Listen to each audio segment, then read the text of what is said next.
After describing different varieties of Chari, Sthanaka, Mandala, the Lasyanga, the Paddhatis, Sarangadeva comes to a point, a very important point in learning of dance and performance. Learning is one aspect, performance is another aspect.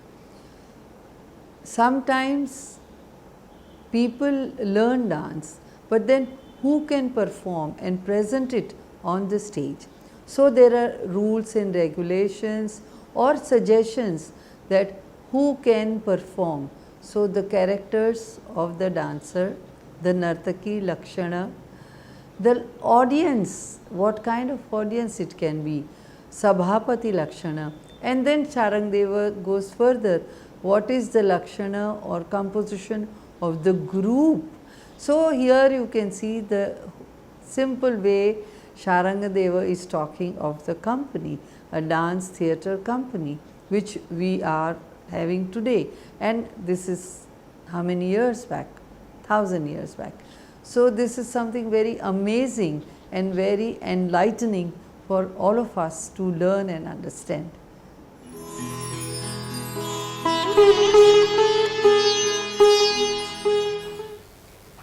Namaste, hello students. We shall now come to the topic on procedure of practice, merits of the female dancer, defects of the dancer, decorations of the dancer, instructor, dance troupe, merits and defects of the troupe, teacher, actor, male dancer, Vaitalika, Charana, Kohalatika. While talking about the practical procedure including features and merits of types of performers, we need to look at the overall view in the text as well to realize the foundation upon which the writer has built this theory of practical procedure. In chapter 1 in Sangeeta Ratnakara, Sharangadeva in Pindotpatti Prakarana section describes the genesis of the human body from its conception to its growth. Nada is produced in the human body, hence the body has to be described. Natyashastra also gives the analogy of the veena to the body.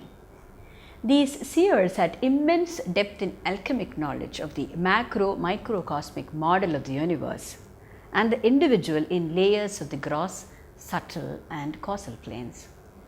The physiological account of the human body is given according to the medical Ayurvedic system.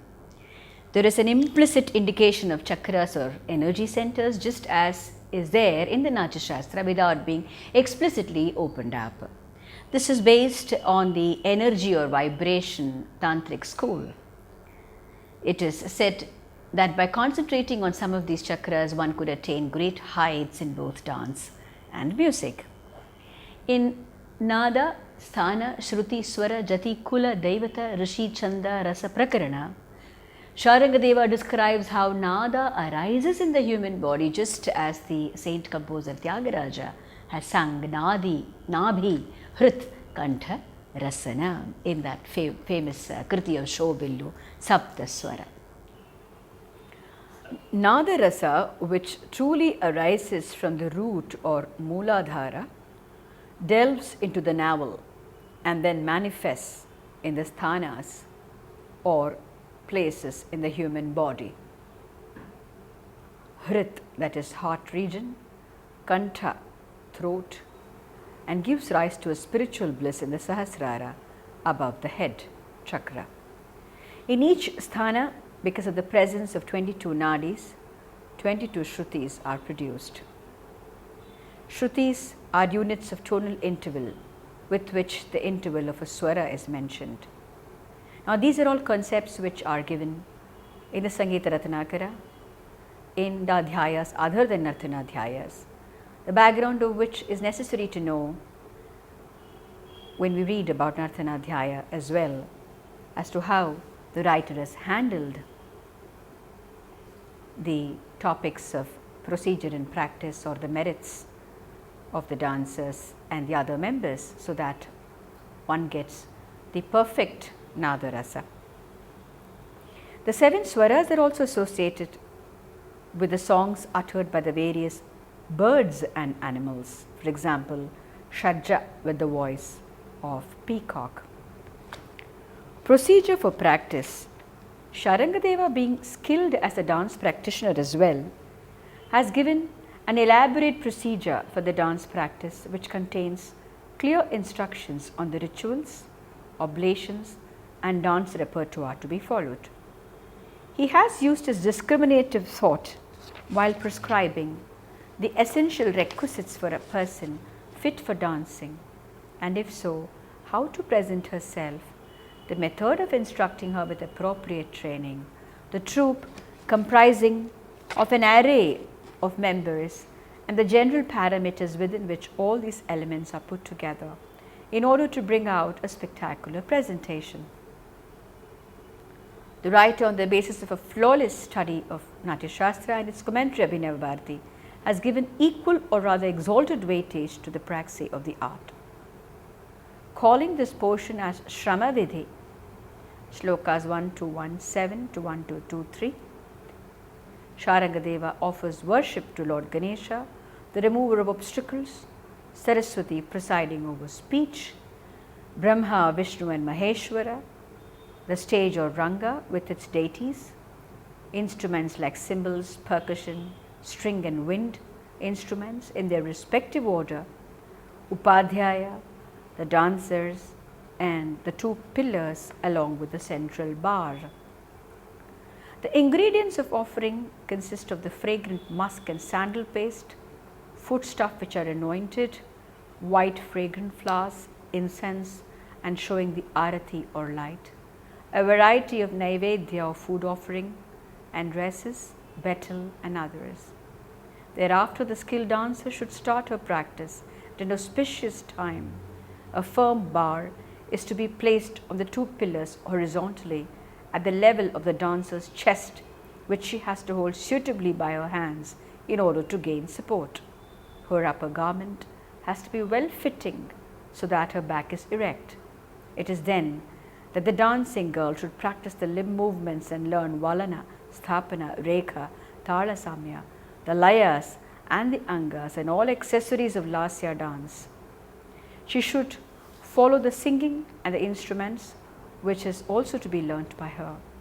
Sharangadeva emphasizes that the dancer needs to have good working knowledge of music from the beginning in order to become completely well versed. Shlokas 1224 to 1230 give details on the person assumed to be fit for dance. One fit for Nritta dance is usually a female dancer. It is well known that such dancers can be of three types: very young or mugdha, youthful or madhya, and approaching middle age but still youthful and pragalbha, based upon the degree of youthfulness in each. Mugdha, very shy; madhya, with normal feelings; pragalbha, confidence and courage. The first type is accepted to be one eager for attention and just beginning to enter the sensuousness feeling stages. Her lips, rounded chest, cheeks, hips and thighs are well covered due to shyness. The second one is one learned in erotic love, as the age for dalliance with the manifested signs in the body contours, speaking the language of the signs of Cupid. The third type of youthfulness is that which has such a charm which cannot be resisted, who has been tutored by the Lord of Love himself, making her well experienced. Sharangadeva then speaks about another type who is characterized by signs of weakness and exhaustion, the body language displaying reduced enthusiasm, which is the Ati Pragalbha type, over mature, gradually tending towards old age, loses her charm and is not acceptable as suitable for dancing. When it comes to a child, the writer feels that we cannot include such a type as befitting a dancer for erotic sentiment, as it is devoid of intuitive or creative thinking power. This, of course, is a point to be noted, as there is ground for further analysis. Many a time, a child can possess original imaginative thinking ability in many areas, but the disqualification on the basis of the capability of mind may lose validity, and all the same, if it is made on the grounds of the physical traits, especially in the context of erotic sentiment on which he has divided the heroines fit for dance, it would probably be suitable. Perhaps this is also the reason why instructors usually refrain from teaching erotic sentiment to a child and focus on other bhavas until the right age and maturity is reached. Patra Lakshanam, Shlokas 1-2-3-1 to 1-2-3-6. The stance of a dancer is Saushthavam or erect spine embodied by a firm form. Limbs that are beautiful with supple arms and feet. Face that is pleasing enough to portray a myriad emotions with large eyes and lips painted red like the bimba fruit. A charming countenance with a sparkling smile that looks picture perfect with beautiful teeth. The neck is described like a spiral conch. The shapely arms and hands that move like graceful creepers. A slender waist and hips. The thighs similar to an elephant's trunk, neither too tall nor short, too heavy or too thin, and without any physical handicap. She should not have crossed the age of a dancer which may arise in conspicuous veins showing up in parts of the body, says the writer, and she should continue to be charming, beautiful, sweet in temperament and generous in attitude. Regarding complexion, Sharangdeva is fair in the sense that he does not discriminate between the fair skin or the dark skin and says that both are equally suitable. He then comes to the description of the best dancer according to him, that is, one who coordinates exactly with the thala or rhythmic beats and laya or tempo of the vocal strains and instrumental music, moving in delicate and sprightly style and expressing the correct meaning of the song. She is the perfect medium to communicate the essence of the poetry through her flowery limbs and soulful face, thereby creating the aesthetic bliss of rasa. Coming to defects in shlokas 1-2-3-7 to 1-2-3-9, Sharangdeva says that the above merits, if they are lacking partially or in combination, would result in a defect. The dance can become successful only if this is examined. We can surmise that the writer ascribes success of the dance as something which results exclusively from beauty. The dance which is devoid of a beautiful dancer cannot stand the test of complete success. This interpretation speaks of the time when beauty was the subject matter of many a literary work. All the masterminds of classic works like Kalidasa or Bhoja have given a wealth of Alankara Shastras, which gives to the modern mind a framework within which the world of art was conceived. The world to Abhinavagupta is like a stone which the muse, in its twin aspects of creator and connoisseur, renders worthwhile and enjoyable by the force of its beauty. When propounding rasa as the soul and secret of art, all writers from Anandavardhana to Jagannatha correlated this to beauty. In other words, beauty not only appeals to the senses but also touches upon one's deepest layer of consciousness. Hence, Sharangadeva's thesis on the qualities of a dancer has to be so comprehended that beauty is not restricted to the external appearance alone, but reflects in the manifestation of the form and content performed by the dancer with the goal of enrapturing the rasikas. All the same, practitioners of the art cannot forego the basic discipline to be followed in well maintaining the triad of body, mind, psyche, conventionally accepted as a significant part of these texts, including the Natyashastra, basically because it is this instrument of dancers, the body, that communicates an audio-visual enterprise. Decorations of the dancer is taken in shlokas 1-2-3-9 to 1-2-4-7. The braid of the dancer should be decorated well to suit the occasion. The hair which shines and is thick has to be knotted loose with bright flowers or a string of pearls. Curly strands of hair around the forehead decorated with sandal paste and musk and a beauty spot. Collyrium on the eyes enhancing the beauty, and ear ornaments which are in beautiful shapes, bright shining teeth, musk marked on the cheeks, pearl garlands on the chest and neck, golden bangles with gems on the arms, and finger rings studded with precious stones like diamonds, sapphires, rubies, and others. The body is smeared with sandal paste or with red saffron.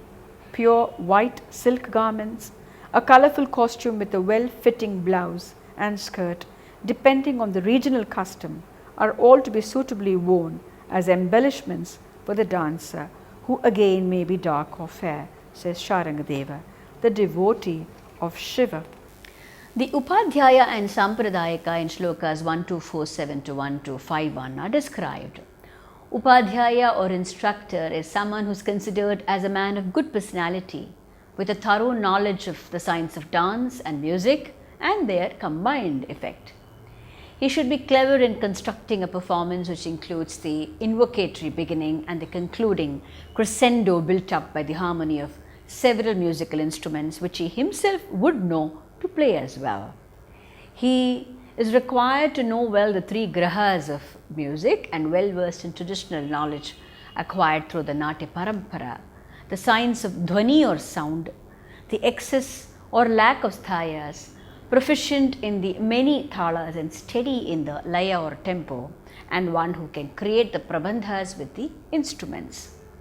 He is expected to be good in composing as well as teaching the pupils. The term Mukhavadya has been used here, which is a synonym for our modern day Natvangam, described here as the oral repetition of the sound of drums by the one who renders the cymbals. The Upadhyaya recites the Mukhavadya and prescribes the procedures to be followed by the dancers as well as the musicians. Sharangadeva says that there is to be a good mutual understanding between him and the dancer, that is the trainer and the trained. They literally together enter the hearts of one another and the audience. Thus, the Upadhyaya is one who, as an instructor, educates, trains, puts together every piece knowing the do's and the don'ts of the performance to make it as attractive as possible to the spectators. Coming to Sampradaya, which is the term for dance troupe, it consists of primarily the chieftain who is called Mukharan, the most knowledgeable, skilled and capable of being a leader. His chief assistant is a Pratimukharan, two Avajadharas who play the Avaja or the percussions, two Adhavaja percussion players and another two Karatadharas, which is also a percussion instrument. The troupe will have a Mardalam, drum players who will be 32 in number, cymbal players 2, another set of bell metal players who will be 8 in number.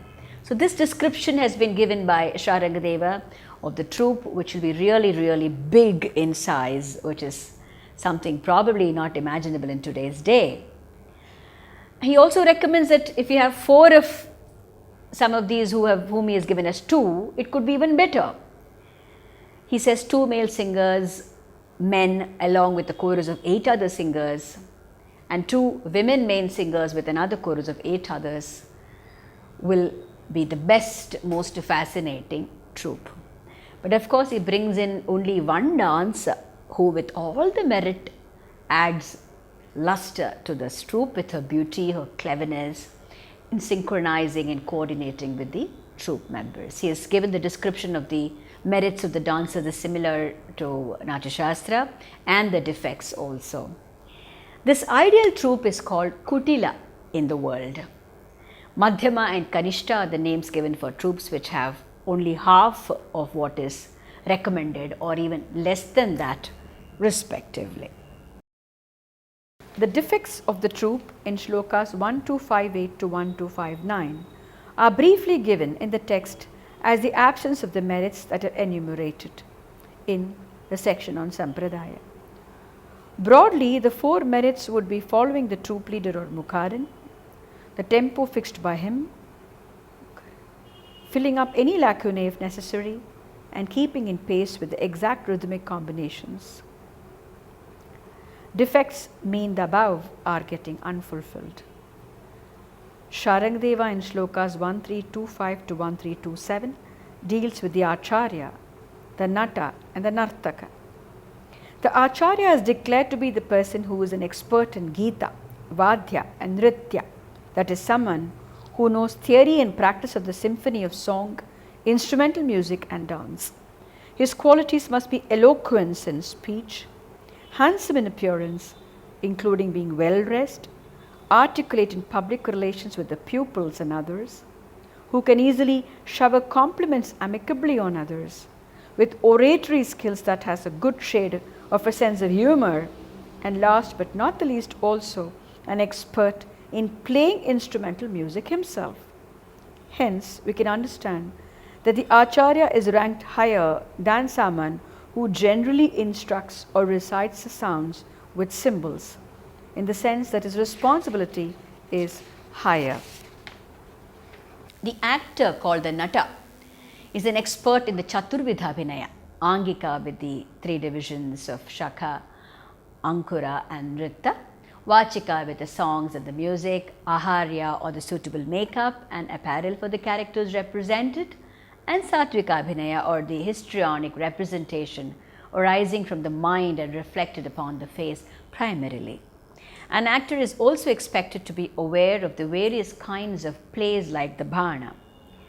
It is relevant to add that the 10 kinds of plays in their study gives a holistic idea on the various types of heroes and their corresponding characterization. A male dancer called a Nartaka is defined as reiterating what is given by other experts as well, that is, one who is skilled and well trained in the marga of Nritya or traditional dance. Hence, one whose expressional dancing is very apt. Sharangdeva has systematically divided the roles to be assumed by the many members of the performance and clearly divided that of a male dancer and the female dancers.